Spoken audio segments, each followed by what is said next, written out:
परिचर्चा के इस नए एपिसोड में आपका हार्दिक स्वागत है। आज हम चर्चा करेंगे मशहूर अभिनेत्री करिश्मा कपूर की शादी के बाद करिश्मा के बहुत ही बुरे दौर से गुजरने की और आखिरकार करिश्मा कपूर की शादी के टूटने की, यानी शादी, टॉर्चर और तलाक की। तो आइए समझते हैं करिश्मा कपूर की शादी से तलाक तक की पूरी कहानी।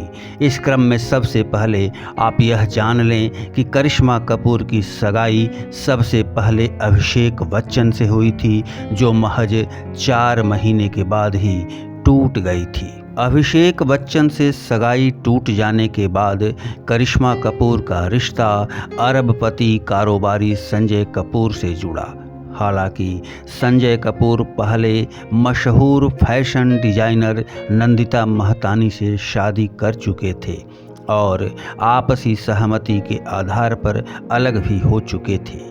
बहरहाल सगाई टूटने के बाद अभिषेक तो अकेले किसी रिश्ते का इंतजार करते रहे, पर करिश्मा कपूर ने बड़े ही धूमधाम से शादीशुदा और तलाकशुदा बिजनेसमैन संजय कपूर से सन 2003 में शादी कर ली।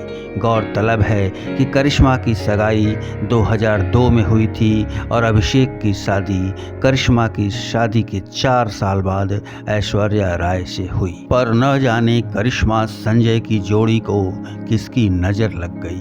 करिश्मा कपूर को यह विवाह रास नहीं आया।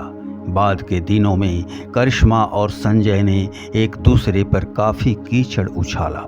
करिश्मा के मुताबिक उसके पति ने पहले दिन से ही उसे टॉर्चर करना शुरू कर दिया था और दोनों के बीच ज़बरदस्त झगड़े की शुरुआत हो गई थी।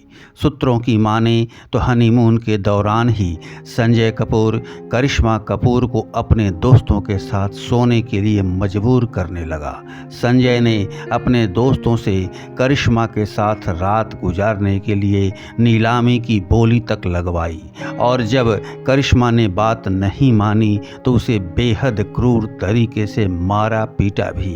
करिश्मा ने घरेलू हिंसा का केस भी दायर किया था, जिसमें यह बात भी सामने आई कि उसकी सास भी उसे प्रताड़ित किया करती थी और प्रेगनेंसी के दौरान भी उसे पीटा गया था। करिश्मा कपूर के मुताबिक वह अपनी चोटों को मेकअप से छिपाया करती थी। आखिरकार लंबी अदालती लड़ाई के बाद करिश्मा को तलाक मिल पाया। बहरहाल करिश्मा कपूर से तलाक लेने के बाद संजय कपूर ने तीसरी शादी भी कर ली है। इस बार उसकी बीवी बनी है अभिनेत्री प्रिया सचदेव, जबकि करिश्मा कपूर अपनी बेटी समायरा कपूर और बेटे कियान कपूर के साथ अकेले जीवन गुजार रही है।